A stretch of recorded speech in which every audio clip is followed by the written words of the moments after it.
உங்களை ரகசியங்களை கற்றுக்கொள்ளும்படியாக கர்த்தர் பாராட்டுகிற மிகப்பெரிய கிருபைக்கும் இரக்கத்துக்கும் தயவுக்கும் நன்றி செலுத்துகிறோம். கர்த்தாவே, ஆண்டவரே, நீர் மாத்திரமே எங்களுக்கு கற்றுத்தர முடியும். ஆண்டவரே, நாங்கள் உம்மிடத்துல கற்றுக்கொள்ள நாங்கள் காத்திருக்கிறோம். கர்த்தாவே, ஸ்தோத்திரப்பா. துவக்கு முதல் முடிவு பரிந்தும் உங்களுடைய பரிசுத்த பிரசன்னம் எங்களை ஆளுகை செய்யட்டும். ஆண்டவரே, இன்னுமாக பரிசுத்தாவியானவரே, முற்று முழுவதுமா எங்களை ஆளுகை செய்யுங்க. இன்னும் உடைய மகத்துவமான சத்தியங்களை எங்களுக்கு விளங்க செய்யுங்க ராஜா. மறைமுகமான காரியங்களை இன்னும் அதிகமாக நாங்கள் கற்று தேர்ந்து உம்முடைய சித்தத்தின்படி நடக்க கர்த்தர்களுக்கு கிருபை பாராட்டுவீராக. ஆசீர்வதியும் பலப்படுத்தும். அவரை கற்றுக்கொள்கிற எங்களை ஆசீர்வதிங்க. சொல்லித் தருகிற அவரை ஆசீர்வதிங்க. எல்லாரோடும் உங்களுடைய கிருபையும் தயவும் இரக்கமும் எப்பொழுது இருக்கட்டும். ஆசீர்வதியும் பலப்படுத்தும். துதிக்கு மகிமை யாவற்றும் நமக்கு செலுத்துகிறோம். இயேசு மூலம் ஜெபிக்கிறேன் ஜெபங்களை ஜீவனுள்ள நல்ல பிதாவே. ஆமென். Amen. Amen. Shalom. Good evening, everybody. Welcome back after a long holiday. எல்லாருக்கும் சமாதானம் உண்டாவதாக. எல்லாரையும் நான் அன்புடன் வரவேற்கிறேன். நீண்ட நாட்களுக்கு பிறகாக மீண்டுமாய் நாம் கூடியிருக்கிறோம். I'm sure everybody's had a wonderful holiday season, so it's good to be back studying the word of God and studying the scriptures again. இந்த விடுமுறை நாட்களிலே நீங்கள் மிகவும் சந்தோஷமாக இருந்திருப்பீர்கள் என்று நம்புகிறோம். மீண்டுமாக நாம் சத்தியத்தை கற்றுக்கொள்வதற்கான பகுதிக்கு நாம் வரப்போகிறோம். So we have been studying the Gospel of Mark, and last week completed chapter 1, and we need to move to chapter 2 today. இதுநாள் வரை நாம் மார்க் சுவிசேஷத்தின் பகுதியை நாம் கற்றுக்கொண்டு வந்திருக்கிறோம். நாம் மார்க் 1ஆம் அதிகாரத்தை நாம் நிறைவு செய்து விட்டோம். இன்றிலிருந்து நாம் மார்க் 2ஆம் அதிகாரத்தை நாம் பார்க்க போகிறோம். The chapter 2 starts with our Lord Jesus moving in and around the small city called Capharnaum. இந்த 2ஆம் அதிகாரம் எப்படி துவங்குகிறது என்றால், கர்த்தராகிய இயேசு கிறிஸ்து கப்பர்நகூம் அந்த பகுதிகளிலே சுற்றித் திரிகிறார். அதிலே அவர் என்ன செய்கிறார் என்பதே துவக்கமாக வருகிறது. And we studied last time Capharnaum comes from 2 syllables, which means Kafar, which means covering, and Nahum means compassion or kindness. நாம் முன்பே பார்த்தோம், கப்பர்நகூம் என்பது 2 சொற்களினுடைய இணைப்பு எப்படி என்று பார்த்தோம். கப்பர் என்றால் அடைக்கலம் புகுவது, நகூம் என்றால் இரக்கம், தயவு என்று நாம் பார்த்தோம். So typically a covering in Hebrew would mean a shelter or a place where a city or a house or a town would give sheltering to a human being. That is why it's called kafar. கஃபார் என்ற எபிரேய சொல்லுக்கு என்ன அர்த்தம் என்றால், ஒரு நகரத்துக்குள்ளாக, ஒரு வீட்டுக்குள்ளாக அடைக்கலம் புகுவது, தஞ்சம் புகுவது என்று சொல்லில வருகிறது. அதான் கஃபர் அப்படின்ற சொல்லுக்கான அர்த்தம். So therefore this place called Capharnaum was a very strategic place for our Lord Yeshua to walk around and to do his ministry.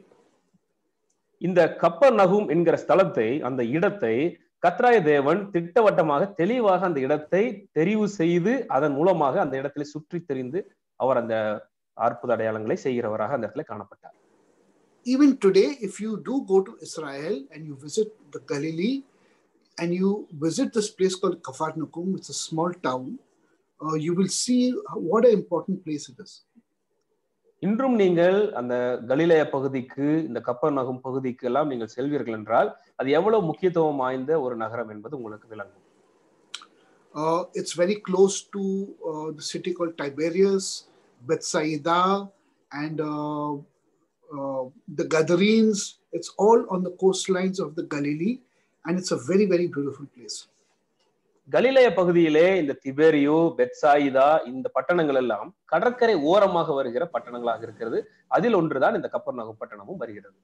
Now in Capharnaum there is a very, very ancient and old synagogue. இந்த கப்பர்நகூமிலே மிக மிக பழமையான ஒரு ஜெப ஆலயம் அங்கே இருக்கிறது. If you go even now to Capharnaum, you will be able to see the synagogue, which is more than 2000 years old.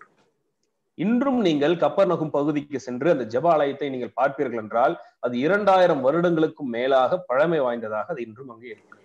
And this Capharnaum, the synagogue was built by this Roman believer who was a very, very strong believer in Yeshua and very righteous person. அந்த கப்பர்நகூமில் இருக்கிற ஜெபாலயத்தை கட்டின ஒரு மனிதன் இயேசு கிறிஸ்துவின் மேல அதிக விசுவாசமும் பற்றும் கொண்டவராக அவர் இருந்தார். அவர்தான் அந்த பழமையான ஜெபாலயத்தை கட்டினார். And even when you go and you see those stones which are lying there for more than 2,000 years, you will realize that those stones have witnessed the presence of our Lord Jesus Christ. இன்றும் நீங்கள் அங்க போனீங்கன்னா அந்த கப்பர்நகூமில் இருக்கிற அந்த ஜெபாலயத்தின் கற்களை நீங்கள் பார்த்தீர்கள் என்றால் அந்த கற்களிலே உங்களுக்கு காணப்படும் அது அந்த இயேசு கிறிஸ்து காலத்தில் 2000 வருடங்களுக்கு முன்பாக கட்டப்பட்டது. அங்கும் நீங்கள் தேவனுடைய வல்லமையை அவருடைய பிரசன்னத்தை அங்க நீங்க பார்க்க முடியும். So Jesus is moving around Kafarnaum because it's a town where most of the fisher people and it was the business district of the Galilee. கலிலேயாவிலே ஒரு வணிகம் செய்கிற ஒரு பட்டணமாக அந்த கலிலேயா இருந்தது. அந்த கலிலேயால அநேக மீனவர்கள் அங்கே குடியிருந்தவர்களாக இருந்தார்கள். இயேசு கிறிஸ்து அந்த இடத்தை தெரிவு கொண்டு அங்கே சுற்றி நடந்து வருகிறவராக காணப்பட்டார். So when Jesus came into Kafarnaum, he came into somebody's house and he was ministering out there, or he was having a dinner or whatever he was doing in that house. And the people heard that Jesus was there. So they all came from all over to meet him, talk to him, and to be ministered from him. அந்த கலிலேயா பட்டணத்தில் இருக்கிற அந்த கப்பர்நகூமில இயேசு கிறிஸ்து போகிறார். அங்கு ஒருத்தருடைய வீட்டுல தங்குகிறார். அங்க அவர் சாப்பிட்டிருக்கலாம், அந்த இடத்துல தங்கி கொண்டு இருக்கிறார். இப்ப இந்த இடத்துல இயேசு கிறிஸ்து இவரோட வீட்டுல தங்கி இருக்கிறார் அப்படின்னு மக்கள் எல்லாம் கேள்விப்பட்ட உடனே அந்த இடத்துக்கு வந்து திரளான ஜனங்கள் வந்து அந்த வீட்டை சுற்றிலும் என்ன பண்றாங்க, இயேசு கிறிஸ்துவை பார்ப்பதற்காக நிரம்பி விட்டார். Can you read verses 1 to 4 please? நாம் மார்க் 2ஆம் அதிகாரம் முதல் 4 வசனங்களை வாசிக்கலாம். சில நாட்களுக்கு பின்பு அவர் மறுபடியும் கப்பர்நகூமுக்கு போனார். அவர் வீட்டில் இருக்கிறார் என்று ஜனங்கள் கேள்விப்பட்டு உடனே வாசலுக்கு முன்னும் நிற்க இடம் போதாதபடிக்கு அநேகர் கூடி வந்தார்கள். அவர்களுக்கு வசனத்தை போதித்தார். அப்பொழுது 4 பேர் ஒரு திமிர்வாதக்காரனை சுமந்து கொண்டு அவரிடத்தில் வந்தார்கள். ஜனக்கூட்டத்தின் நிமித்தம் அவருக்கு சமீபமாய் சேரக்கூடாமல் அவர் இருந்த வீட்டின் மேற்கூரையை பிரித்து திறப்பாக்கி திமிர்வாதக்காரன் கிடக்கிற படுக்கையை இறக்கினார்கள். And they brought in the sick of the palsy, the people who were lame, and all different types of diseases. They were all coming out. They were literally like, people who were crawling out from their dark places and coming towards the light. இப்போ இந்த இடத்துல நல்லா கவனிங்க. அப்படியே திமிர்வாதம் அப்படின்னா நமக்கு என்ன சொல்றது அப்படின்னா கைகால் வராம போறது, கைகால் விளங்காமல் இருப்பதுன்னு சொல்லுவாங்க இல்லைங்களா? அந்த நோயில் இருக்கிற ஒரு மனுஷன் அது தவழ்ந்து கொண்டு இருக்கிற அளவுக்கு இருக்கிற சூழ்நிலை இருக்கிற மனுஷங்க என்ன நடக்குது, இருளின் ராஜ்யத்துக்குள்ள தவழ்ந்து கொண்டு இருக்கிற ஒரு மனுஷன் வெளிச்சத்தை நோக்கி இங்க வந்துட்டு இருக்கிறான் அப்படிங்கிறத பாக்குறோம். And verse 5 says, when Jesus seen their faith, he said unto the sick of the palsy, son, your sins are forgiven you. 5ஆம் வசனத்துல பாக்குறோம், இயேசு அவர்கள் விசுவாசத்தை கண்டு திமிர்வாதக்காரனை நோக்கி, மகனே உன் பாவங்கள் உனக்கு மன்னிக்கப்பட்டது என்றார். So now listen to this now. Now read this properly. He says, son, your sins are forgiven you. And then in verse 6 and 7, some of the scribes sitting there started talking and reasoning with themselves, says, who is this man who can forgive sins? Only God Almighty can forgive sins. இப்ப இந்த வசனத்தை நன்றாக கவனித்துட்டே வாங்க. 6ஆம் 7ஆம் வசனத்துல பாக்குறோம், அங்கே உட்கார்ந்த வேத பாரகரில் சிலர் என்ன சொல்றாங்கன்னா, இவன் இப்படி தேவதூஷணம் சொல்லுகிறது என்ன? தேவன் ஒருவரே அன்றி பாவங்களை மன்னிக்கத்தக்கவர் யார் என்று தங்கள் இருதயத்திலே சிந்தித்துக் கொண்டிருந்தார்கள். Jesus till now does not say be healed, or he does not heal him as of now. He only tells him, son, your sins are forgiven. இந்த இடத்துல நல்லா கவனிங்க. இயேசு கிறிஸ்து வந்து அவனை சுகமாக்கல, சுகத்தை அளிக்கிறதுக்காக அங்க வரல. இயேசு கிறிஸ்து என்ன செய்யறாரு, அந்த இடத்துல பாவங்கள் மன்னிக்கப்பட்டது அப்படிங்கிற வார்த்தையை மட்டும் தான் அங்க சொல்றாரு. But when they start questioning him and they start pushing him, then he tells the person, now be healed, and he heals him.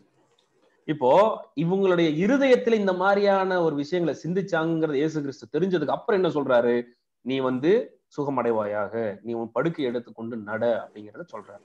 Can you read verse 8 and 9? நாம் 8ஆம் 9ஆம் வசனத்தை வாசிக்கலாம். அவர்கள் தங்களுக்குள்ளே இப்படி சிந்திக்கிறார்கள் என்று இயேசு உடனே தம்முடைய ஆவியில் அறிந்து அவர்களை நோக்கி, நீங்கள் உங்கள் இருதயங்களில் இப்படி சிந்திக்கிறது என்ன? உன் பாவங்கள் உனக்கு மன்னிக்கப்பட்டது என்று சொல்வதோ, எழுந்து உன் படுக்கையை எடுத்துக்கொண்டு நடவென்று சொல்வதோ எது எளிது? So he's asking them a question, which is easier, to say your sins are forgiven you, or take up your bed and walk, which means be healed. which is the better, and they have no answer to him. இப்ப இந்த இடத்துல என்ன நடக்குதுன்னு ஆண்டவர் அவங்க கிட்ட பார்த்துட்டு 2 கேள்வி கேட்கிறாரு. என்ன கேட்கிறாருன்னா, நீங்க அதாவது பாவங்கள் மன்னிக்கப்பட்டதுன்னு சொல்றதா இல்ல படுக்கை எடுத்துக்கொண்டு நடன்னு சொல்றதா, இந்த 2ல எது ஈஸி அப்படின்னு கேட்கும்போது அந்த இடத்துல ஆண்டவர் என்ன பண்ணிடுறாரு, அவனை சுகம் அளிச்சிடறாரு. And he healed him, and all the people were absolutely amazed. Now I want you to know something very specific. When Jesus is doing miracles and he's healing the people, he's raising people from the dead, and he's doing all these wondrous things, what exactly is Jesus doing? இப்போ இந்த விஷயத்தை நம்ம நன்றாக பார்க்க வேண்டியது மிக முக்கியம். என்னன்னா, இயேசு கிறிஸ்து ஏன் அந்த சுகமளிக்கிற காரியத்தை செய்கிறார், ஏன் செத்து போனவன் அப்படியே உயிரோடு எழுப்புறாரு, ஏன் இந்த மாதிரியான காரியங்களை அவர் செய்கிறார் அப்படிங்கிறத நம்ம பார்க்கணும். You know, I just want to tell you that the children of Israel should have received a Messiah king. நான் உங்களுக்கு ஒண்ணு சொல்லிக்கிறேன். இஸ்ரவேலின் பிள்ளைகள் நிச்சயமாக மேசியாவை அவர்கள் ஏற்றுக்கொண்டிருந்திருக்க வேண்டும். But through their impurities and all their sins, they deserved a suffering Messiah. ஆனா அவர்களுக்கு இருந்த அந்த மீறுதல்கள், அக்கிரமங்கள், பாவங்கள்னால அவர்கள் மேசியாவை அவர்கள் ஏற்றுக்கொள்ள முடியாமல் போய்விட்டது. If the nation of Israel were doing the right things and living perfectly good lives according to the Torah of Moses, Jesus would not have had to do even a single miracle. அதாவது அவர்கள் மோசேயினுடைய நியாய பிரமாணங்களை அவர்கள் முற்றிலுமாக ஏற்றுக்கொண்டிருந்தால் மேசியா அந்த இடத்துல எந்த அற்புதங்களுமே செய்ய வேண்டிய அவசியமே இருந்திருக்காது. It was not necessary to do miracles actually. உண்மையாகவே சொல்ல போனா அந்த இடத்துல மேசியா அவர்களுக்கு எந்த அற்புதங்களும் செய்ய வேண்டிய அவசியமே இருந்திருக்காது. Each miracle Jesus done was because he felt a deep pain and compassion for the souls that were suffering in front of him. ஆண்டவர் அவர் ஏன் அந்த பாவப்பட்ட ரொம்ப கஷ்டப்படுற ஆத்துமாக்களை பார்த்து சுகம் அளிக்கிறாருன்னா, அவருடைய இருதயத்துல அப்படிப்பட்டதான ஒரு வலியும் இருந்தது, அவர்கள் மேல அப்படிப்பட்ட ஒரு மனதுருக்கம் அவர்கள் மேல இருந்தது. I want you to understand this very clearly. The pain that Jesus felt when he was seeing souls and people and creation dying and wasting away in front of him was a great pain that only he understood. You and me will never understand that pain. இயேசு கிறிஸ்து அப்படிப்பட்டதான் அழிந்து போய் கொண்டிருக்கிற ஆத்துமாக்கள், செத்து கொண்டிருக்கிற ஆத்துமாக்கள், அவரோட பார்வையில கஷ்டப்பட்டு இருக்கிற ஆத்துமாக்களை பார்த்து அவர் மனதுருக்கப்பட்டு சுகமளிக்கிற காரணம் என்னன்னா, அவருக்குள்ள அப்படிப்பட்டது ஒரு ஆழமான வலி இருந்தது. அந்த வலி மனுஷங்களால நிச்சயமா புரிந்து கொள்ள முடியாது. அந்த வலி தேவனுக்கு மட்டுமே தெரியும். For our Lord Jesus to see the creation which he has made himself get destroyed before his eyes, it's not a very simple thing. It's like a parent looking at a child of theirs dying in front of their eyes. It's a very painful thing, my friends. எனக்கு அன்பான நண்பர்களே, தன்னுடைய கண்களுக்கு தன்னுடைய பார்வைக்கு முன்பாக ஒரு ஆத்துமா அழிந்து கொண்டிருப்பதை பார்த்துட்டு இயேசு கிறிஸ்துவால தாங்க முடியாத ஒரு வலி உருவானது. இது மிக ஒரு எளிமையான ஒரு காரியம் அல்ல. தன்னுடைய குழந்தையை பெற்றவர்கள் தன்னுடைய குழந்தை கண்ணு முன்னாடியே இறந்துட்டு இருக்கிறத பாக்குறதுக்கான ஒரு சமமான ஒரு காரியம். அப்படிப்பட்ட வலியை இயேசு கிறிஸ்து அந்த இடத்துல உணர்ந்தார். Now, as we study further in the book of in the Gospel of Mark, we will come across many truths about purities and impurities. But out here, I just want to talk to you about impurities. இவ்வளவு நாள் இந்த mark சுவிசேஷ புத்தகத்தை நம்ம பார்த்துட்டு இருக்கிறோம். அதுல பரிசுத்தமா எப்படி ஜீவிப்பது, அக்கிரமங்கள், பாவங்கள் அப்படின்னா என்ன, இப்படிப்பட்டதான காரியங்களை இவ்வளவு நாளா நம்ம பார்த்துட்டு வந்துட்டு இருக்கிறோம். இனிமேல் பரிசுத்தமான காரியங்கள்னா என்ன அப்படிங்கறத பார்க்க போறோம். Am I right, More? We are going to see only the purities, right? Impurities. Talk about impurities. Okay. நம்ம இது இருக்க அக்கிரமங்கள், பாவங்கள் என்னன்னா, பரிசுத்தம்னா என்னன்னு பார்த்துட்டு இருந்தோம். இனிமேல பாவங்கள், அக்கிரமம் இதெல்லாம் என்ன அப்படிங்கறதை இனிமேல் நம்ம பார்க்க போகிறோம். Now, we are not used to studying this topic called purity and impurity in our Christian world, but it is the most important theological thing that we must understand from the Bible. நம்ம கிறிஸ்தவத்துல நம்ம இந்த பாவங்கள் என்ன, பரிசுத்தம் என்ன, இப்படிப்பட்டதான தலைப்புகளை நம்ம பார்ப்பதே இல்லை. ஆனா இந்த மாதிரி காரியங்களை பார்ப்பது மிக மிக முக்கியம். இனிமேல இந்த காரியங்களை நாம கற்றுக்கொள்ள போகிறோம். When God looks at humanity from above, he does not classify humanity as one being a Hindu, one being a Catholic, other being a believer, one is a CSI, others a CNI. God does not look at us like this, my friends. எனக்கு அன்பான நண்பர்களே, பரலோகத்திலிருந்து மனிதர்களை தேவன் பார்க்கும் பொழுது இவன் இந்து, இவன் கிறிஸ்தவன், இவன் ரோமன் கேத்தலிக் கிறிஸ்தவன், இவன் வந்து சிஎஸ்ஐக்கு போறவன், சிஎன்ஐக்கு போறவன், இவன் விசுவாசி, இவன் அவிசுவாசி அப்படின்னு தேவன் என்ன பண்றது இல்ல. அப்படிப்பட்டதான வேறுபாடுகளில் அவர் மனிதர்களை பார்ப்பதில்லை. God looks at a human being and looks whether he's pure or impure. தேவன் மனிதர்களை பார்க்கும் பொழுது அவன் பரிசுத்தமானவனா அசுத்தமானவனா என்றே தேவன் பார்க்கிறார். And he looks whether that soul is hungry and thirsty to achieve some kind of purity in its life. தேவன் பார்க்கிறாரு அந்த ஆத்துமா பரிசுத்தத்தை அடைவதற்கு ஏதாவது ஒரு முயற்சி எடுத்துக்கொண்டிருக்கிறதா அப்படிங்கறத தேவன் பார்க்கிறார். This should change your mind of how you treat people from other denominations or other congregations or other people in this world. நம்ம வந்து மற்ற பிரிவினர்களை சேர்ந்தவர்கள் இருக்கிறார்கள் இல்லைங்களா, நம்ம கிறிஸ்தவத்துல மற்ற டினாமினேஷன்ஸ் இருக்கிறாங்களா, அவங்கள வந்து வேறுபட்டு பார்க்கிற சிந்தனையை நம்ம மறந்து விட வேண்டும். அதை நம்ம எடுத்து போட்டுறணும்னு சொல்றாங்க. In the sight of God, all of creation is impure. தேவனுடைய பார்வையிலே அவரால் படைக்கப்பட்ட அத்தனை படைப்புகளுமே அசுத்தமானவைகளாக இருக்கின்றன. So we have no right to look at other people and other congregations and other denominations and condemn them, saying they are wrong and we are right and we are holy and they are. No, my friends, stop all this right now. எனக்கு அன்பானவர்களே, நாம ஒரு பொழுதும் மற்ற டினாமினேஷன்ல இருக்கிற மற்ற நம்ம கிறிஸ்தவர்கள மற்ற பிரிவுல இருக்கிறவர்களை பார்த்து அவங்க தப்பு பண்றாங்க, நாம சரியா இருக்கிறோம், நம்ம பரிசுத்தமா இருக்கிறோம், அவங்க அசுத்தம், இப்படிங்கிறதான சிந்தனைகளை முற்றிலுமாக நம்ம எடுத்து போட்டு விட வேண்டும். We are all impure in the sight of God. Therefore, God has hid his face from us. அதாவது தேவனுடைய பார்வையில மனிதர்கள் எல்லாருமே அசுத்தமா தான் இருக்கிறோம், அதனாலதான் அவருடைய முகத்தை நம்மை விட்டு அவர் மறைத்து கொண்டார். So when Jesus is walking this earth and he's seen his brothers and sisters, the sons of Israel, the children of the Jews in this state of impurity with all the diseases and problems, he knew that the only way out for all of humanity is to die on the cross. இயேசு கிறிஸ்து இந்த பூமியில அவர் நடந்து வந்துட்டு இருக்கும் பொழுது அவர் பார்த்த இஸ்ரவேலின் பிள்ளைகள் யூத ஜனங்கள் எல்லாருமே அசுத்தத்தில் இருக்கிறாங்க, ஒரு இம்பியூரிட்டியான வாழ்க்கையில இருக்கிறாங்க, அவங்ககிட்ட இருக்கிற நோய்களை பார்க்கிறாரு, அவங்ககிட்ட இருக்கிற அசுத்தங்களை பார்க்கிறாரு. இதுக்கெல்லாம் பார்த்துட்டு இதுக்கெல்லாம் தீர்வு வந்து சிலுவையில மரிப்பது மட்டும்தான் அப்படிங்கிறது தேவன் உணர்ந்தார். Now I have to take you right till the beginning to make you understand about this purity and impurity. Then you will understand about these diseases and sicknesses that we read in the Bible. இப்போ நம்ம சத்தியத்துல பார்க்கிறோம், அசுத்தனா என்ன பரிசுத்தனா என்ன அப்படிங்கறத பார்ப்பதன் மூலமாக சத்தியத்துல இருக்கிற இந்த நோய்கள் பாவங்கள் இதெல்லாம் என்னங்கறத நம்ம தெளிவாக முற்றுமுழுவதுமாக நாம் கற்றுக்கொள்ள போகிறோம். So first thing we must understand that when God created all of reality, he created reality with a balance of good and purity and impurity together. It was existent. யாகுல் பிரதர் மியூட் பண்ணுங்க.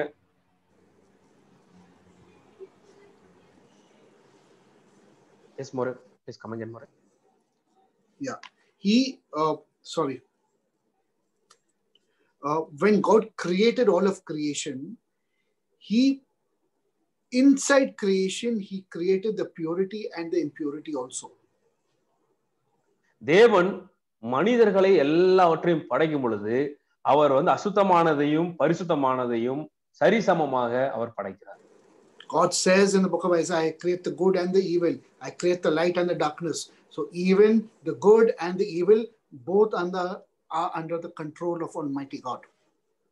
இப்ப ஏசாயா புத்தகத்துல வாசிக்கிறோம், நான் பரிசுத்தத்தையும் படைத்தேன் அசுத்தத்தையும் படைத்தேன் அப்படின்னு சொல்லிட்டு ஆண்டவர் சொல்றாரு. எல்லாமே தேவனுடைய பார்வையில் எல்லாமே சரிசமமாக இருக்கிறது, எல்லாமே அவருடைய கண்ட்ரோல்ல இருக்குது. And when he made creation and the Garden of Eden and he put Adam and Eve in that garden, he gave them a choice what to choose.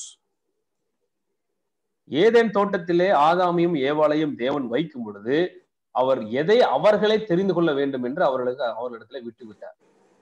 So what happened is after they sinned and rebelled against God, they brought impurities into their existence. அவர்கள் பாவத்தை செய்த பொழுது அசுத்தத்தை இந்த ஜீவிதமான இந்த ஜீவியத்தில் அவர்கள் கலந்து விட்டார்கள், கொண்டு வந்து விட்டார்கள். So Adam and Eve were created like beings that were covered with a very specific, resplendent, glorious light. அவர்கள் தேவன் ஆதாமும் ஏவாளையும் படைத்த பொழுது அவர்கள் தேவனுடைய மகிமையிலும் பரிசுத்தத்திலும் மூடப்பட்டிருந்தார்கள். அதனாலே அவர்கள் நிரப்பப்பட்டிருந்தார்கள். Once they sinned, that light diminished and that protection around them was removed. God removed that protection. அவர்கள் பாவம் செய்த பொழுதோ அந்த மகிமையான ஒளி அவர்களை விட்டு நீங்கி போனது. அவர்களை சுற்றிலும் போடப்பட்டிருந்த ஒரு பாதுகாப்பு தேவன் அவர்களிடத்து இந்த பாதுகாப்பை எடுத்து விட்டார். And then God made garments of skin and gave them to wear, only to protect the inner essence of who they are. The divine spark inside of them had to be protected, and God gave them a garment of skin so that the impurities do not penetrate and go inside. இப்போ அவர்களுக்கு அந்த தோலினாலே செய்யப்பட்ட ஒரு ஆடையை அவர்களுக்கு அணிவித்தார். என்னன்னா, தேவனிலிருந்து இருந்த அந்த பரிசுத்தமான அந்த ஆவியான அந்த ஒரு ஸ்பார்க் வந்து அவர்களுக்குள்ள இருந்தது. அந்த வெளியில் இருக்கிற அசுத்தம் அவர்களுக்குள்ளே ஊடுருவி போய்விடக் கூடாது என்பதற்காக அந்த தோலினால் செய்யப்பட்ட ஆடையை அவர்களுக்கு தேவன் உடுத்தி விட்டார். Therefore, from that time, all of humanity, every soul that's born in this world has the spiritual skin around them, which cannot be seen with the physical eyes. அதிலிருந்து பிறந்த எல்லா ஜீவன்களுக்குமே தேவன், எல்லா மனித உயிரினங்களுக்குமே தேவன் என்ன செய்தார்? அந்த ஆவியால கொடுக்கப்பட்டிருந்த அந்த ஆடையை அவர்கள் மேலே அணிவித்தவர்களாக இருந்தார்கள். And the skin that every human being is covered with is a protection against the outside impurities of this world that gets attached to the skin like patches and dirtiness and dirty like a soiled garment. இப்போ அந்த எல்லா மனித ஆத்துமாக்களுக்கு மேல மூடப்பட்டிருந்த தோலிலால மூடப்பட்டிருந்த ஒரு மூடல் இருக்குது இல்லைங்களா? அதை நம்ம கண்களால பார்க்க முடியாது. அந்த மூடலுக்கு மேல உலகத்தில் இருக்கிற எல்லா அசுத்தங்களும் அது ஊடுருவி போக கூடாது என்பதற்காக தேவன் அதை படைத்திருக்கிறார். அந்த தோலின் மேல உலகத்தினுடைய அசுத்தங்கள் வந்து மேல வந்து அப்படியே ஒட்டி கொண்டு இருக்குமே ஒளியே உள்ள போகாது அப்படிங்கிறத சொல்றாரு. Every evil thought, every evil word, every evil action, every evil deed, anything that brings impurities gets stuck onto that skin, invisible skin that you cannot see, and that becomes rotten and starts festering after some time. இப்போ உங்களுடைய கெட்ட சிந்தனைகள், கெட்ட பேச்சுக்கள், கெட்ட செயல்பாடுகள் இவை எல்லாமே உலகத்திலிருந்து உங்க மேல வரும் பொழுது கண்களால பார்க்க முடியாத அந்த தோலின் மேல வந்து அமர்ந்து கொள்கிறது. அது நாளாக அது என்ன ஆகுது? கெட்டு அழுகி போகிறது. And when those impurities become too much, then from the inside of the soul it starts breaking out on the physical body and causing diseases and sicknesses. இப்போ என்ன நடக்குது? ரொம்ப நாளா வந்து அந்த கழுவப்படாத அந்த பாவங்கள் நிறைய சேர அது என்ன ஆகுது? அந்த பாவங்கள் வந்து உள்ள இருந்து வெடித்து அது என்ன ஆகுது? நோய்களை கொண்டு வருகிறதாக இருக்கிறது. Therefore, the skin or this skin inside of us that God has put in every human being must be cleansed regularly at all times and to be kept clean with the precious blood of our Lord Jesus Christ. நன்றாக கவனியுங்கள். அப்படி நம்ம மேல இருக்கிற அந்த அசுத்தம், இந்த கெட்ட காரியங்களை அன்றாடம் கழுவி சுத்திகரிப்பது மிக மிக முக்கியமான ஒரு காரியம். அது கர்த்தராகிய இயேசு கிறிஸ்துவினுடைய பரிசுத்த இரத்தத்தினாலே அந்த பாவங்கள் அனைத்தும் கழுவப்பட வேண்டியது, தொடர்ச்சியாக செய்யப்பட வேண்டியது மிக மிக முக்கியமான காரியம். Now, but here Jesus was not dead as yet. So how is Jesus cleaning these people and healing all of them? ஆனா இந்த இடத்துல கவனிச்சு பாத்தீங்கன்னா இயேசு கிறிஸ்து இன்னும் மரிக்கவில்லை. ஆனாலும் எப்படி அந்த ஜனங்களுடைய பாவங்களை தேவன் கழுவி சுத்திகரித்தார்? So whenever the Bible says the blood of Jesus, it's talking about a very spiritual thing that you and me don't understand. அதனாலதான் சத்தியத்துல பேசப்படுகிற இயேசு கிறிஸ்துடைய பரிசுத்தமான ரத்தம் அப்படிங்கறத பத்தின சத்தியத்தை அநேக பேர்களாலே அதனால இன்றுமே விளங்கக்கூடியதாக இல்லை. Jesus has the power, being divine himself, he has the power to speak purity and to remove all those impurities from a human being. இயேசு கிறிஸ்துவுக்குள்ள அந்த பரிசுத்தமான வல்லமையும் அதிகாரமும் இருக்கிறது. அந்த வல்லமையிலும் அதிகாரத்திலும் இயேசு கிறிஸ்து எல்லா அசுத்தங்களையும் தன்னுடைய வாயிலிருந்து வருகிற பரிசுத்த வார்த்தைகளினாலே அவர் எல்லாவற்றையும் நீக்குகிறவராக இருந்தார். So whenever you read in the New Testament about all these people who are coming to Jesus to be healed, the sick, the lame, the blind, the deaf, the dead, you have to believe the kind of spiritual impurities that people are walking in. இப்போ நீங்க சத்தியத்துல புதிய ஏற்பாட்டுல வாசிச்சு கொண்டிருக்கிற இயேசு கிறிஸ்து எங்கெல்லாம் போனாரோ, எங்கெல்லாம் போயிட்டு அந்த காது கேட்காதவன், கண்ணு தெரியாதவன், வாய் பேச முடியாத ஊமையானவன், செவிடனானவன், நடக்க கூடாதவன், செத்து போனவன் உயிரோடு எழுப்பின எல்லா அற்புதங்களையும் பார்த்துட்டீங்கன்னா எப்படி அசுத்தத்தினாலும் நோய்களாலும் நிறைந்திருந்த மக்கள் இயேசு கிறிஸ்து எவ்விதமாக வந்து சேர்ந்தார்கள் என்பதை நம்ம புதிய ஏற்பாடு முழுக்க வாசித்து பார்க்கும்போது புரிந்து கொள்ள முடியும். But how beautiful it is to be healed by our Lord Jesus. What privilege these people have to be completely made pure again, to have a completely new, clean soul by our Lord Jesus Christ. What a privilege it is. அந்த ஜனங்கள் எவ்வளவு ஒரு பேறு பெற்றவர்களாக, எவ்வளவு ஒரு பெருமிதம் கொண்டவர்களாக அந்த மக்கள் அப்படி இருந்தார்கள்.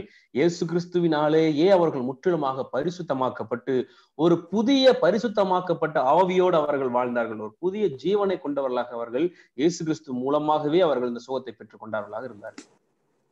So for the common people, they were glorifying God because for them it was a great miracle. For the scribes and the Pharisees, they started condemning Jesus because they could not see through the divinity that was operating in front of them.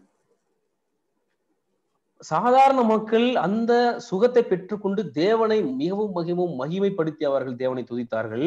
ஆனால் பரிசேயர்களோ சதுசேயர்களோ அங்க பார்க்கும் பொழுது வேத பாரகர்களோ தேவனை பார்த்து அவர்கிட்ட வந்து அந்த தெய்வீக தன்மை இல்ல, தெய்வீக தன்மையோடு தேவனை நோக்கி பார்த்து அவரை மகிமைப்படுத்தத்தக்க விஷயங்கள் இந்த பரிசேயர் சதுசேயர்கள் வேத பாரகர்கள்ட்ட இல்ல. Now in verse 14 it says that Jesus got up and he went towards the sea, and there he met this person by the name of Levi, and he told him, get up and follow me, and then he becomes his disciple, and he comes to Levi's house in the evening, and he's having supper with him. இப்போ 14ஆம் வசனத்துல இருந்து பாத்துட்டீங்கன்னா அந்த அல்பேயின் குமாரனாகிய லேவி என்ன பண்றான், இயேசுவை பார்க்கிறான், ஆண்டவர் என்ன பண்றாரு, அவனை கூட்டிட்டு போயிட்டு அங்க போயிட்டு அவங்களோட உட்கார்ந்து சாப்பிடுறாரு. So then the scribes and the Pharisees see them sitting and eating with Levi and all the other tax collectors and all the people who are, who oppress the poor people. And the scribes and Pharisees in their self-righteousness are saying, how can this man sit with them? Wouldn't he be able to become impure because of touching with them or sitting with them?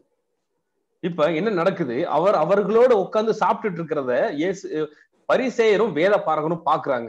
இயேசு என்ன பண்றாரு, பாவிகளோடையும் ஆயக்காரரோடையும் இவங்களோட உட்கார்ந்து சாப்பிட்டு இருக்கிறது இவங்க பார்த்துட்டு எப்படி அவர்களை தொடுவதன் மூலமாகவே அசுத்தம் வந்து விடுமே, இயேசு கிறிஸ்து எப்படி இவர்களோட உட்கார்ந்து சாப்பிட்டுட்டு இருக்கிறாருங்கிறத இவங்க ரெண்டு பேரும் பார்த்துட்டு இருக்காங்க.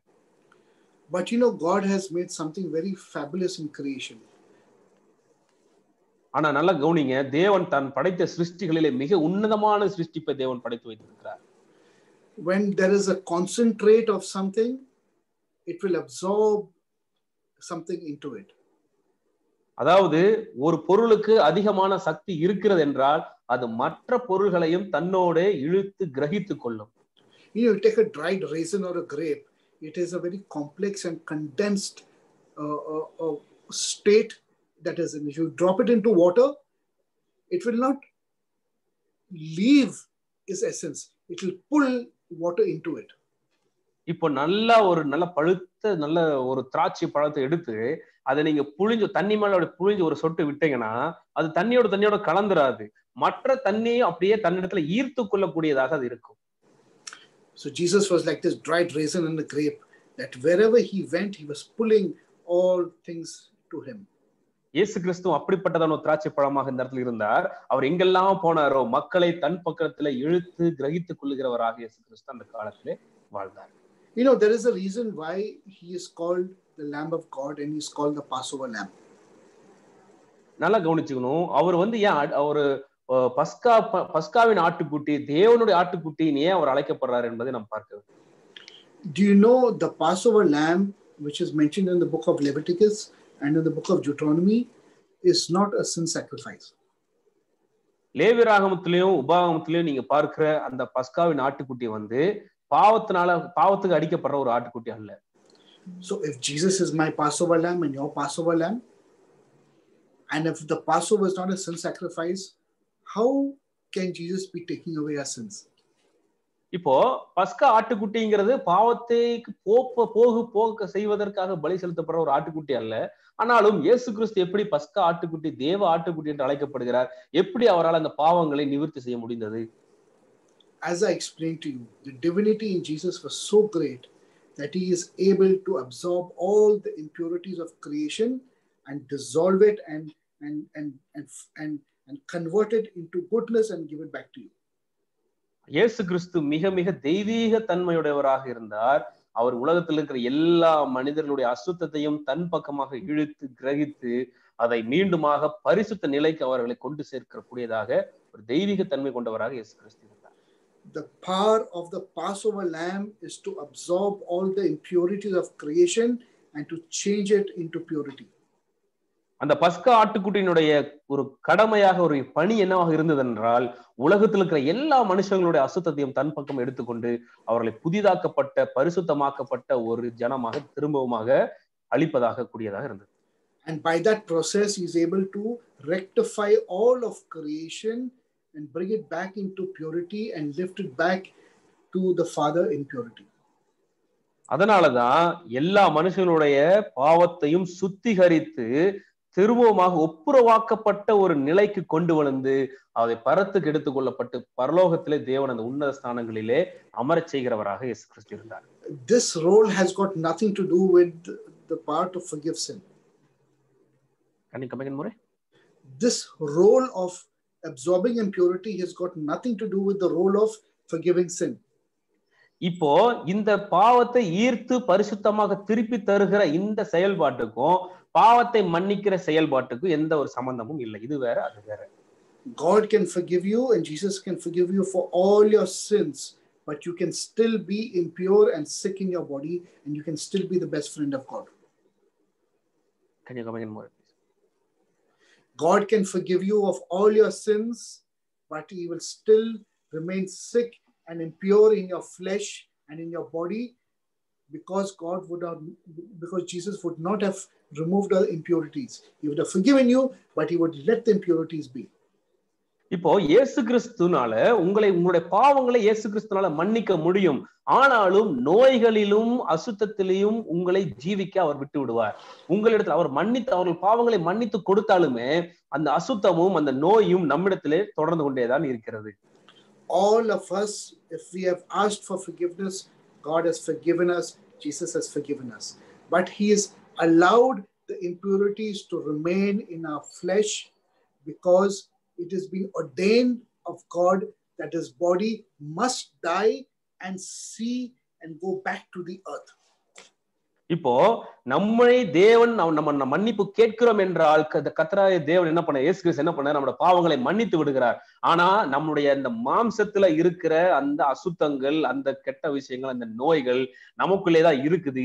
ஏன்னா அது இந்த பூமியிலே மரித்து இந்த பூமியோட பூமியாக மண்ணோட மண்ணாக அது போக வேண்டும். God has ordained it so that the body goes back to the earth, it dissolves back into dust and soil, and then this is the way the body gets purified. And on that resurrection day, God will raise the new body, a pure body, which will be able to contain the rectified and the cleansed soul again. இப்பொழுது நன்றாக கவனியுங்கள். அந்த பாவத்தினாலே நிறையப்பட்ட அந்த மாம்சமானது பூமியிலே மரித்து மண்ணோடு மண்ணாக போகும் பொழுது தேவனுடைய வருகையிலே இந்த உயிர்த்தெழுதலின் நாளிலே நம்முடைய சரீரங்கள் உயிர்த்தெழுகப்படும் பொழுது தேவனாலே பரிசுத்தமாக்கப்பட்ட அந்த ஆத்துமா, ஒப்புரவாக்கப்பட்ட அந்த ஆத்துமாவை தாங்கக்கூடியதாக அந்த புது சரீரம் ஏற்றுக்கொள்ளக்கூடியதாக இருக்கும். அதற்காக தான் தேவன் இந்த காரியத்தை செய்கிறார். So if you come to Jesus and you ask for forgiveness and you come to God and ask for forgiveness, God forgives you, but he allows your body to deteriorate and go back to the earth so he can raise you in perfection on that day and give you back your purified soul for you to be a complete new being in the life to come.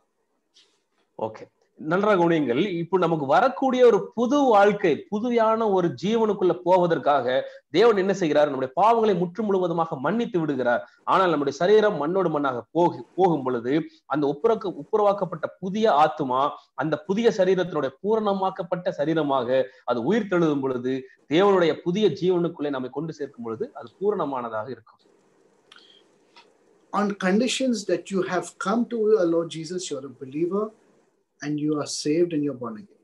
But for the unbeliever who's unsaved will also die, his dirty, impure, sick flesh and body will go to this earth and the earth will not rectify it for him. இப்போ நீங்க விசுவாசியாக இருக்கிறீங்க, உங்களுக்கு இந்த மாதிரியான process நடக்குது. நம்ம இருக்கிறோம், நம்மளோட பாவம் மன்னிக்கப்படுது, மரிக்கிறோம், போகிறோம். இதே அவிசுவாசி ஒருவன் என்ன பண்றான்? அதே அந்த அசுத்தமான சரீரத்துல அப்படியே என்ன பண்றான்? அந்த பூமிக்குள்ள போகிறான். அவன் பூர்ணமாக்கப்பட்ட சரீரமாக தேவன் அவனை எழுப்புவதில்லை. He will be raised the same way that he died in. அவன் எப்படி மரித்தானோ அதே போலதான் தேவன் அவன் அந்த உயிர் தெழுதலில் நார் வழும் பொழுது அப்படியே அவன் எழுகிறவனாக இருக்கிறான். அவிசுவாசி பற்றி பேசுகிறோம். And his soul that is experiencing the fires of hell will be brought back and put into that sick, impure body and brought before the throne of God for judgment. இப்பொழுது அவன் நரகத்திலே அசுத்தமானதாக சுத்திகரிக்கப்படாத ஒப்புரவாக்கப்படாத அந்த ஆத்துமா அந்த நரகத்திலே அழிந்து கொண்டிருக்கிறது இல்லைங்களா? அந்த ஆத்துமா இந்த உயிர்த்தெழுக்கப்பட்ட இந்த சரீரத்தோடு இணைந்து தேவனுடைய நியாயாசனத்திற்கு முன்பாக அவன் நிற்பான். And then that will be destroyed and that is called the second death. அப்ப என்னாகும்? அவனுக்கு மீண்டுமாக ஒரு மரணம் சம்பவிக்கும். அதுதான் இரண்டாம் மரணம் அப்படிங்கறத நம்ம பார்க்கிறோம். Very few souls living on this earth have escaped the corruption of the body. ரொம்ப ரொம்ப குறைவான ஒரு அந்த ஆத்துமாக்கள் தான் இந்த அசுத்தமான சரீரத்தினின்று காப்பாற்றப்படுகிறது. But you know, it's very possible for us also, but God has to allow it. இது நம்முடைய வாழ்க்கையில மிக மிக ஒரு எளிமையான காரியம்தான். ஆனாலும் கர்த்தராகிய தேவன் நம்முடைய வாழ்க்கையில இந்த காரியத்தை அனுமதிக்க வேண்டும். Enoch walked with God. Elijah went up in his physical body. Couple of people, even modern day Sadhu Sundar Singh, everyone were translated and no one knows what happened to them. So it is possible for us also. But God has to say yes. Until God does not say yes, you and me will all see the grave, my friend. நன்றாக கவனியுங்கள். இந்த விதமான காரியங்கள் மிக மிக எளிமையான மக்கள், மிக மிக குறைவான மக்களுக்கு தான் கிடைத்தது. ஏனோக்கு தேவனோடு சஞ்சரித்துக் கொண்டிருந்தார், அவர் காணப்படாமற் போனார் அப்படின்னு வசனத்துல பாக்குறோம். எலியாவும் என்ன செய்தாரு? அப்படியே பரத்துக்கு எடுத்துக்கொள்ளப்பட்டார். இப்ப கூட நம்மளுடைய காலகட்டத்துல சாது சுந்தர் சிங் அப்படித்தான் எடுத்துக்கொள்ளப்பட்டார்னு நம்ம பாக்குறோம். இவங்க எல்லாருமே அந்த எடுத்துக்கொள்ளப்பட்டது போலவே, அதே சரீரத்தில் எடுத்துக்கொள்ளப்பட்டது போலவே நமக்கும் இந்த காரியங்கள் சாத்தியமாகும். ஆனால் தேவன் இந்த காரியத்திற்கு ஆமா எஸ்ன்னு சொல்லணும். அப்போதான் இது நம்முடைய வாழ்க்கையிலும் நடக்கும். இல்லைன்னா நம்ம எல்லாருமே இந்த கல்லறையை, இந்த பூமியில் இருக்கிற மரணத்தை நாம் ருசி பார்க்க வேண்டும். What is our duty? To keep praying, come into the presence of God, be cleansed in our soul so that our soul can go to a good place when we die. And our body goes to the earth to be purified by the earth. நம்மளுடைய பணி என்ன? நம்ம என்ன செய்ய வேண்டும்? தினமும் ஜெபம் பண்ணணும், தேவனுடைய பிரசன்னத்துல நிறையப்பட வேண்டும், நம்ம பரிசுத்தத்துக்குள்ளாக நாம் போக வேண்டும். இந்த சரீரம் மண்ணுக்கு போகும்போது திரும்ப உயிர்த்தெழுக்கப்படும் பொழுது பரிசுத்தமாக்கப்பட்ட ஒரு சரீரமாக எழப்பட வேண்டும். I think Jesus says in the book of Luke, I don't remember where he says, unless a grain falls into the earth and doesn't die, it cannot come back and give life again into a new plant. இப்போ நம்ம லூக்காலை நினைக்கிறேன், இயேசு கிறிஸ்து விதமாக சொல்கிறார், கோதுமை மணியானது தனித்திருந்ததே ஆகில் பலன் கொடுக்காது, அது செத்ததே ஆகில் அதிக பலனை கொடுக்கும் அப்படிங்கிற வசனத்தை நம்ம பார்க்கலாம். This is what Jesus meant and this is what I'm trying to explain to you.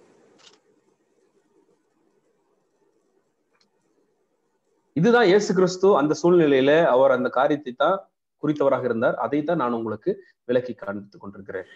There is another place our Lord Jesus says, he says, do not fear those who are able to kill only the body, but fear him who is able to destroy both body and soul. இன்னொரு இடத்துல கூட இயேசு கிறிஸ்து விதமாக சொல்லுறார். அந்த வசனம் என்னன்னா, சரீரத்தை கொல்லுவதற்கு இருக்கிறவங்களை பார்த்து பயப்படாதீங்க, சரீரத்தையும் ஆவியும் எல்லாவற்றையும் உயிர்ப்பிருக்கிற தேவனுக்கு பயந்துருங்க அப்படிங்கிற இன்னொரு வசனத்தை கூட நம்ம பார்க்கிறோம். So my friends, the resurrection is real. You will resurrect in the same body that you died. எனக்கு அன்பானவர்களே, உயிர்த்தெழுதல் என்பது மிக மிக மெய்யான காரியம். உயிர்த்தெழுதலை எல்லாரும் சந்திக்க வேண்டியதாக இருக்கிறது. And if on this earth, if you are like these people who have all the problems in this world, at least save your soul. So you will be rectified on that day. அதாவது இந்த உலகத்துல வாழ்ந்து கொண்டிருக்கிற இந்த ஜனங்களை போலவே நமக்கும் பிரச்சனைகள் எல்லாரும் இருந்தாலுமே நம்ம ஆவியை காத்துக்கொள்ள வேண்டும். நமக்கு இருக்கிற ஆத்துமா பரிசுத்தமாக்கப்பட்டதாக இருக்க வேண்டும். அதை நம்ம ரொம்ப சின்சியரா சீரியஸா நம்ம எடுத்துக்கொள்ள வேண்டும். Now read 15, 16 and 17. மார்க் 2ஆம் அதிகாரம் 15, 16, 17 வசனங்களை வாசிக்கிறேன். அப்பொழுது அவனுடைய வீட்டிலே அவர் போஜன பந்தி இருக்கையில் அநேக ஆயக்காரரும் பாவிகளும் அவரோடு கூட வந்திருந்தபடியால் அவர்களும் இயேசுவோடும் அவர் சீஷரோடும் கூட பந்தியிருந்தார்கள்.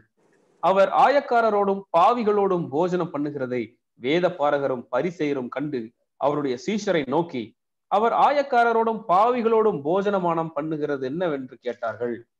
இயேசு அதை கேட்டு, பிணியாளிகளுக்கு வைத்தியன் வேண்டியதை அல்லாமல் சுகமுள்ளவர்களுக்கு வேண்டியதில்லை, நீதிமான்களை அல்ல பாவிகளையே மனம் திரும்புகிறதற்கு அழைக்க வந்தேன் என்றார். Sitting with somebody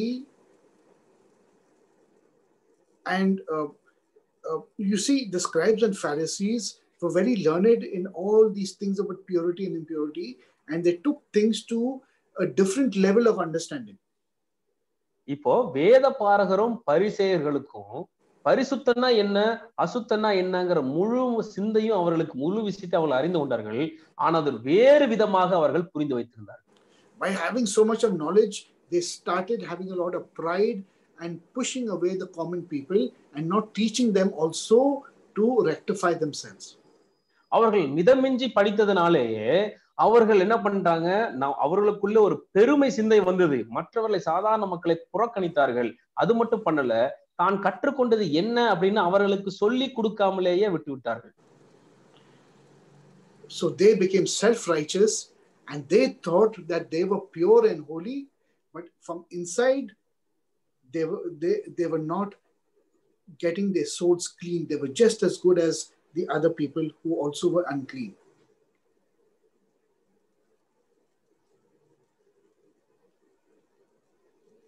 Arun? இப்போ வந்ததனாலேயே அவர்கள் சுயநீதி Yeah. Can you hear me? No, your network went completely off right now. Now it is okay? Yeah. Okay. என்ன நடக்குது, அவர்களுக்கு இந்த விதமான அதிக படிப்பு வந்ததனாலேயே அவர்கள் சுயநீதி உடையவர்களாக இருந்து மற்றவர்களை அப்படியே புறக்கணித்து விட்டார்கள். அப்படி அவர்கள் கெட்டவர்கள், அவர்கள் அசுத்தமானவர்கள், நாங்கள் பரிசுத்தமானவர்கள் இப்படிங்கிற சிந்தை அவர்கள் அகத்துக்குள்ள அவர்கள் இருதயத்துல தோன்றினதுனாலேயே என்னவே ஒரு வித்தியாசம் இல்லாம போயிருச்சு. வெளியிருந்து பார்த்தா ரெண்டு பேருமே அசுத்தமுடையவர்களாகத்தான் இருந்தாங்க. My closing message is this today for everybody. If you have a strong faith in our Lord Jesus Christ, if you fast often enough, you have a good prayer life, and you live a decent and honest life, good life in the sight of God, you are blessed. இந்த சத்தியம் எல்லாருக்குமான ஒரு சத்தியமாக இருக்கிறது. நீங்கள் மெய்யாகவே இயேசு கிறிஸ்துவை பின்பற்றுகளாக இருந்தீர்கள் என்றால் நீங்க அடிக்கடி உபவாசம் போட்டு ஜெபம் பண்ணுவீங்க. உங்களுடைய ஜெப வாழ்க்கை ரொம்ப அருமையானதாக இருக்கும். உங்களுடைய வாழ்க்கை ரொம்ப டீசென்டா நேர்மையான நீதியுள்ள ஒரு வாழ்க்கையை நீங்க வாழ்வீங்க. நீங்க ரொம்ப நல்ல மனிதர்களாக இருப்பீர்கள். There is no substitute for living a good, decent and pure life. ஒரு நேர்த்தியான உண்மையான ஒரு நீதியுள்ள பரிசுத்தமான வாழ்க்கை வாழ்வதற்கு எந்த ஒரு சப்ஸ்டிட்யூட் இல்லை. நமக்காக வேற யாரும் வாழ முடியாது. Because the moment you start living a good, pure and honest life according to your abilities, God will be happy with you and he'll say, okay, at least my son and my daughter is trying. உங்களுக்கு இருக்கிற உங்களுக்கு பலத்தினாலே தயவு செய்து நீங்க வந்து ஒரு நல்ல வாழ்க்கை, நீதியுள்ள உத்தமமான ஒரு வாழ்க்கை வாழ்கிறீர்கள் என்றால் தேவன் உங்களை பார்த்து பரவாயில்ல, என்னோட மகன் என்னோட மகள் அவனுக்கு இருக்கிற கொஞ்சம் பலத்துல தைரியத்துல நன்றாக வாழ்வதற்கு முயற்சி எடுக்கிறார்களேன்னு கர்த்தர் ரொம்ப சந்தோஷப்படுவாரு. Believe me, God is more interested in those people who are downtrodden, broken, impure, who have no understanding and need salvation. God is more interested in them, not in you, my friends. நீங்க அப்படி வாழ்ந்தீங்க என்றால் தேவனுடைய பார்வை உங்கள் மேல இல்ல நண்பர்களே. தேவன் வந்து மன நொறுங்குண்ட, ஆவியில நொறுங்குண்ட, சிறுமைப்பட்டிருக்கிற, பாவத்துல நிறைஞ்சிருக்கிற, சத்தியத்தின் மேல ஒரு புரிதல் இல்லாம தவித்து கொண்டிருக்கிற ஆத்துமாக்கள் மேலதான் தேவனுடைய மொத்த கரிசனையும் இருக்குது. In verse 17, Jesus says unto them, they that are whole have no need of a physician, but they that are sick. I came not to call the righteous, but the sinners to repentance. What does this mean? If you are decently living a good life, and God says, you are my son, and I call you righteous, that's it. Be humble enough. இப்போ 17ஆம் வசனத்துல பாக்குறோம், பிணியாளிகளுக்கு வைத்தியன் வேண்டியது அல்லாமல் சுகமுள்ளவர்களுக்கு வேண்டியதில்லைன்னு சொல்றாரு. நீதிமான்களை அல்ல பாவிகளையே மனம் திரும்புகிறதற்கு அழைக்க வந்தேன் அப்படின்னு சொல்றாரு. நீங்க ஒரு உண்மையான உத்தமுள்ள ஒரு வாழ்க்கை வாழ்ந்து கொண்டிருக்கிறீங்கன்னா அவ்வளவுதான், நீங்க தேவனுடைய பிள்ளையா இருக்கிறீங்க. தேவன் என்ன பண்றாரு? உங்களை பார்த்து சந்தோஷப்படுறாரு. ஆனா இப்படிப்பட்டதான ஜனங்களை அழைப்பதற்கு தான் தேவன் வராரு. We have to turn humble and we have to tell the Lord, let me partner with you, let me work with you, so we can bring the other people also to purity. That's what we need to do. இப்போ நீங்க அப்படிப்பட்ட ஒரு பரிசுத்தமுள்ள ஒரு ஜீவித்துக் கொண்டு இருக்கிறீர்கள் என்றால் நீங்கள் தாழ்மைப்பட வேண்டும். தாழ்மை உங்களுக்கு நிச்சயம் தேவைப்படுகிறதா இருக்குது. அப்ப நீங்க என்ன பண்ணலாம்? தைரியமா ஆண்டவர்கிட்ட சொல்லலாம், ஆண்டவரே நான் உங்க கூட சேர்ந்து வேலை செய்யற ஆண்டவரே, இன்னும் அழிந்து கொண்டிருக்கிற ஆத்துமாக்கள், இன்னும் அசுத்தமான ஆத்துமாக்களை உங்க சைடு கொண்டு வந்து கொடுக்கிறேன், அவங்கள நம்ம என்ன பரிசுத்தம் பண்ணலாம் அப்படிங்கிற காரியத்தை நீங்க சொல்லுவீங்க. Otherwise we'll become like the Pharisees who become self-important and self-righteous and neglect the other people. இல்லன்னா நீங்க பரிசேயர்களை போல மாறி விடுவீர்கள். உங்களுக்கு சுயநீதி, நான் மட்டும் போதும் அப்படிங்கிற ஒரு சுயம் உங்களுக்குள்ள வந்துவிடும். அப்பொழுது நீங்கள் மற்றவர்களை நீங்கள் என்ன பண்ணி விடுவீர்கள்? புறக்கணித்து விடுவீர்கள். I'll tell you a small story to make you understand what I'm trying to tell you. இப்ப நான் என்ன சொல்ல வரேங்கிறத உங்களுக்கு புரிய வைப்பதற்காக நான் ஒரு கதையை சொல்லலாம்னு இருக்கேன். In my family we are 7 children. என்னோட குடும்பத்துல நாங்க 7 குழந்தைகள். Now out of the 7 of us, I'm the youngest, but there is one sister of mine who God gives a very special attention to. நாங்க 7 பேர் இருந்தாலும் 7ஆவதுல கடைசியாக நான் இருக்கிறேன். எனக்கு ஒரு சகோதரி இருந்தா, அவ வந்து என்ன ரொம்ப இம்பார்ட்டன்ட்டா என்ன பாத்துக்கிறவாக இருந்தா. And God showed that to me very, very clearly. தேவன் அந்த காரியத்தை எனக்கு தெளிவாக காண்பித்தார். And you know why? உங்களுக்கு ஏன்னு தெரியுமா? Because she is the worst out of all of us. எங்களுடைய எல்லாத்தையும் விட அவ தான் ரொம்ப மோசமான ஒரு சகோதரியாக இருந்தார். Her mind is literally borders on criminality. Her heart is dark. Her ways and actions, you would run away from her. Really, you would run away from her. அந்த சகோதரிக்குள்ள நிறைய இருளான காரியங்கள் இருந்தது. எப்பொழுதும் கெட்ட காரியங்களை செய்து இப்படியாக ஒரு காரியமாக வாழ்ந்து கொண்டிருந்தால், அப்படி கிட்டே நம்ம போக முடியாது. அவ்வளவு ஒரு அசுத்தமான ஒரு வாழ்க்கை வாழ்ற மாதிரி தான் இருந்தா. She is the first person to go to church. ஆனா சபைக்கு போவதிலே அவள் தான் முதன்மையான சகோதரியாக இருந்தாள். The moment she takes communion, she walks out from the door and she runs away. ஆனா அந்த திருவிருந்து எடுக்கிற சமயத்துல அவன் வந்து ஓடி விடுவாள் வெளியே. Because she says there's no need to stay. I've taken communion and my work is done, finished, over. இப்போ அந்த டைம்ல என்ன பண்ணுவா, நான் வந்து ராபோஜன பந்தி எடுத்துட்டேன், நான் வெளியே போறேன் அப்படின்னு போய்விடுவாள். Her time for her is more important than God's time. Sorry? Her time is more important than God's time. தேவனிடத்துல கொடுக்கிற நேரத்தை விடவும் அவளுக்காக அவள் செலவிடுகிற நேரம் தான் அவளுக்கு முக்கியமானதாக இருந்தது. I can never stop saying the many things which is horrible.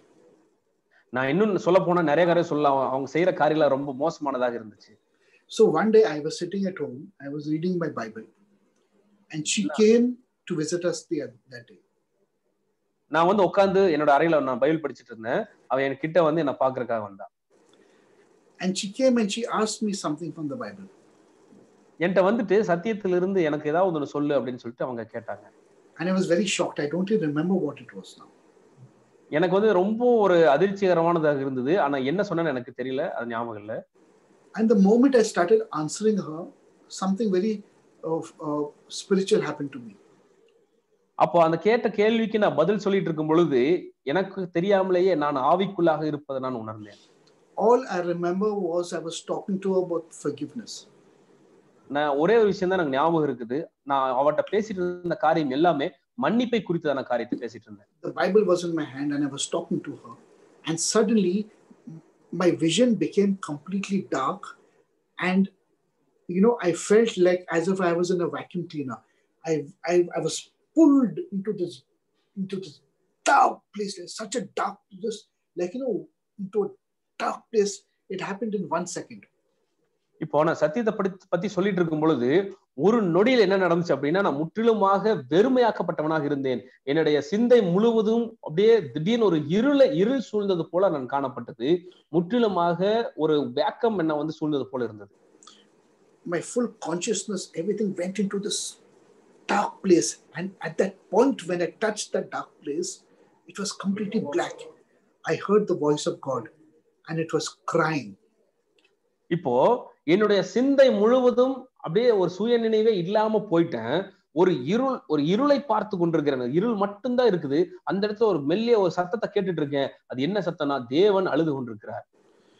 It was a voice of weeping, and that voice only said, "Thank you."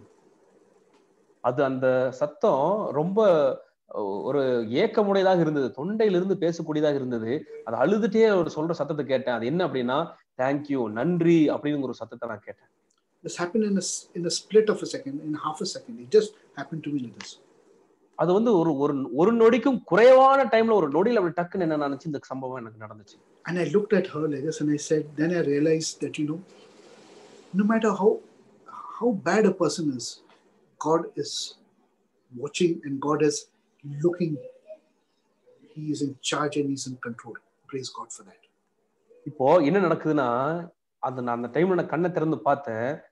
அவர் எப்படிப்பட்டதான ஒரு அசுத்தமான மனுஷன் இருந்தாலும் தேவன் அந்த மனுஷனை பார்த்து கொண்டிருக்கிறார். தேவன் அந்த மனிதன் மீட்கப்பட வேண்டும் இருக்கிறார். அதற்காக நாம் தேவனை நாம் துதிக்க வேண்டும். It was a weeping voice that said thank you. அது ஒரு அழுதுட்டு இருக்கிற ஒரு அழுகுரல் வந்து அந்த நன்றி அப்படிங்கிற சொன்னதை நான் கேட்டேன். Read verse 17 all over again. Just read verse 17. 17ஆம் வசனத்தை மீண்டுமாக நான் வாசிக்கிறேன். இயேசு அதை கேட்டு, பிணியாளிகளுக்கு வைத்தியன் வேண்டியதை அல்லாமல் சுகமுள்ளவர்களுக்கு வேண்டியதில்லை, நீதிமான்களே அல்ல பாவிகளையே மனம் திரும்புகிறதுக்கு அழைக்க வந்தேன் என்றார். Friends, let us be humble and partner with our Lord Jesus and say, Lord, let me work to bring other souls in. Very important. எனக்கு அன்பான நண்பர்களே, நாம தேவனிடத்துல இணைஞ்சு தேவனோட சேர்ந்து வேலை செய்யணும். இன்னும் அழிந்து கொண்டிருக்கிற ஆத்துமாக்களை தேவனண்டை திருப்புவதற்கு நம்ம மிகவும் தாழ்மையுள்ளவர்களாக நாம் இருக்க வேண்டும். I leave you all with this message today. Till we meet next week. Shalom, good night, and may God bless all of you. அடுத்த வாரத்துல உங்களை சந்திக்கும் வரை இந்த சத்தியத்தோடு நான் இதை நிறைவு செய்கிறேன். உங்கள் யாவருக்கும் சமாதானம் உண்டாவதாக. கர்த்தர் தாமே உங்களை அபரிதமாக ஆசீர்வதிப்பாராக. Shalom. சமாதானம்.